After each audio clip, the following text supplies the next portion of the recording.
Army chief Upendra Dwivedi ने कहा कि रूस ने जब यूक्रेन पर हमला किया तो ये अंदाजा था कि 10 दिन में जंग खत्म हो जाएगी।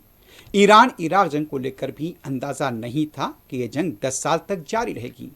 ऑपरेशन सिंदूर से मुताल्लिक भी यकीन नहीं था कि लड़ाई कितने दिन जारी रहेगी, लेकिन 4 दिन में ही मैच खत्म हो गया। उनका कहना था कि आपके पास कम लागत की आला टेक्नोलॉजी हो तो आप एक बड़े मुखालिफ को भी शिकस्त दे सकते हैं। If we need to look into that when Russia went in for war, we always thought that this war will last only for 10 days.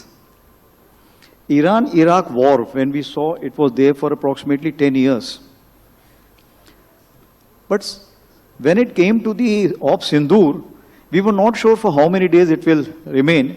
And most of us were saying, why it's finished in a 4-day test match. So, what it means, war is always unpredictable. We are not sure what kind of a psychological impact a particular issue would make.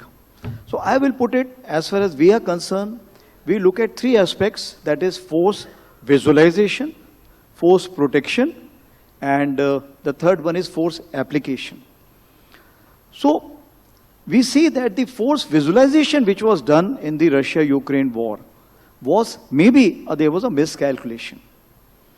What is important in this, that we need to understand that what is the technology which is there on the other side to sustain the war for a longer period.